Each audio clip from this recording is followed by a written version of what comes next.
Hi hello welcome back to our channel నోహాస్ food court. ఈరోజు అయితే పాలకూర చికెన్ కర్రీ అయితే చేస్తున్నాను.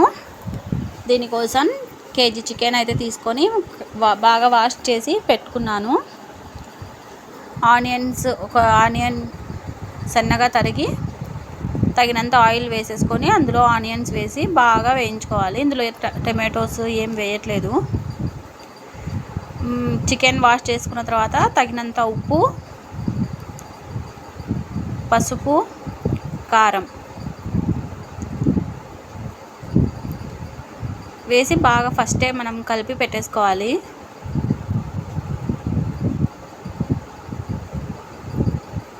కారం మనం రుచికి సరిపడినంత వేసుకోవాలి. ఎక్కువ వేసుకోవచ్చు, తక్కువ వేసుకోవచ్చు. కొంచెం కొబ్బరి పౌడర్ అయితే వేస్తున్నాను.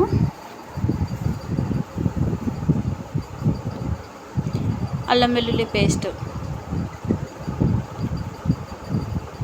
తగినంత అల్లం వెల్లుల్లి పేస్ట్ వేసేసి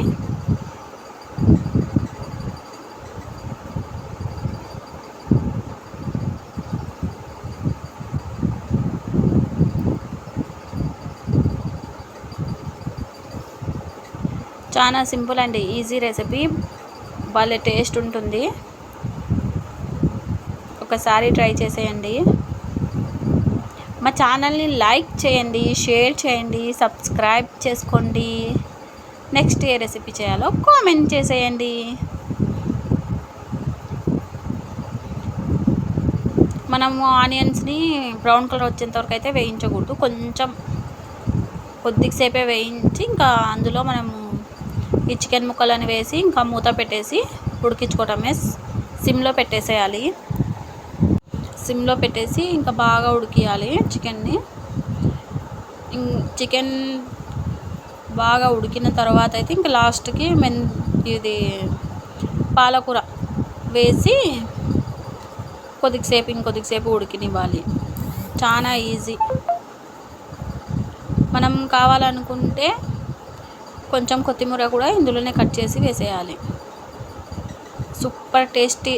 చపాతీలోకి, జొన్న రొట్టెలోకి, రైస్లోకి ఈ కాంబినేషన్ చాలా బాగుంటుంది.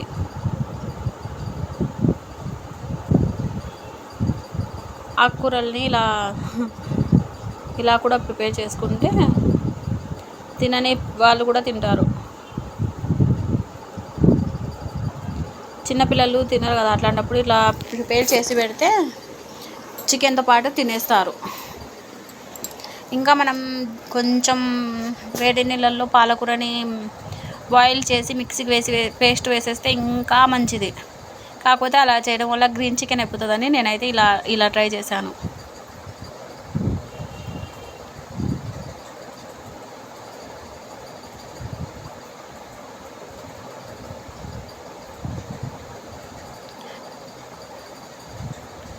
ఈరోజు పుట్టినరోజు జరుపుకుంటున్న వాళ్ళందరికీ wish you many more happy returns of the day. Marriage day జరుపుకుంటున్న వాళ్ళందరికీ హ్యాపీ వెడ్డింగ్ యానివర్సరీ. ఎంతో రుచికరమైన పాలకూర చికెన్ అయితే రెడీ. Thanks for watching.